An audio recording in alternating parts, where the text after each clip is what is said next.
के जो शॉप्स हैं उनका आपस में ही खरीद बेचना, जो खरीद बिक्री होती है वो कई लोगों को एक से दूसरे से ना करके हम ये कहें कि 4-5 लोगों को जा चुका था और इसके ऊपर में कोई कार्यवाही नहीं हुई थी अब तक।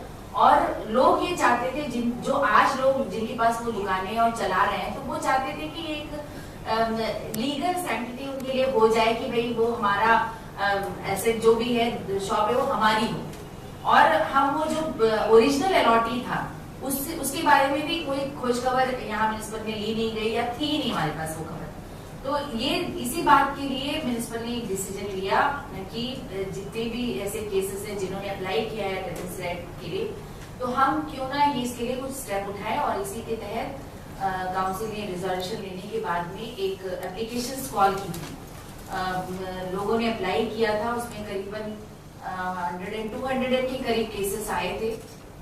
अरे सर 200 के करीब केस आए थे और सभी ने सबका एप्लीकेशन लेने के बाद में ये कोशिश की गई, क्योंकि उसमें रेट फिक्स है। एक आरोप उसमें लगा था कि बहुत मिनिमम अमाउंट 25,000 का आपने लगाकर जो पेनाल्टी अमाउंट है वो लगाया, लेकिन ये बात गलत थी, क्योंकि इसमें 3 रेट्स एरिया वाइज, एरिया के हिसाब से 3 रेट्स उस समय फिक्स किए थे आज से 4 साल पहले, जिसमें 40,000, 35 और 25 ये 3 रेट्स थे। एरिया वाइज ये कन्वर्शन के लिए, ट्रांसफर के लिए पेनल्टी देकर ट्रांसफर हो सकता था।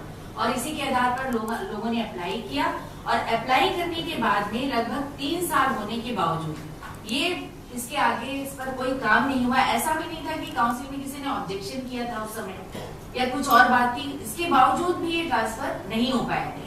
तो मेरे बैठने के बाद में बहुत सारे लोग इस चीज को लेकर आए कि क्यों ऐसे हुआ है, और एक शिकायत उसमें ये भी थी कि आरटीआई से कुछ लोगों ने, कुछ शॉपकीपर्स ने आरटीआई से, बीबीएमसी से जानकारी ली थी कि 15 to 18 कुछ लोगों का ट्रांसफर हो चुका है।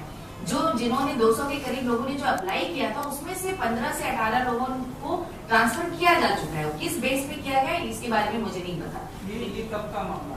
ये 2013-14 और इस दौरान हो चुका था। तो जब ये बात आई और आरटीआई से आई थी, तो ये हमारे सामने हमारे ऑफिस से ही गई है, और जब इसको देखा तो ये सही बात थी। तो इसी बेस पर हमने ये किया कि जब लोगों की इतनी डिमांड, और हमने एप्लीकेशन कॉल की थी अपने रिजोल्यूशन के बेस पे, तो ये लोगों को, बाकी लोगों को मिलना चाहिए। इसमें किसी 1 या 2 की बात नहीं थी, जितने लोगों ने अप्लाई किया था सबको मिलना चाहिए। ये इसीलिए हमने पूरा पेपर में इसका पूरा निकाला था डेटा।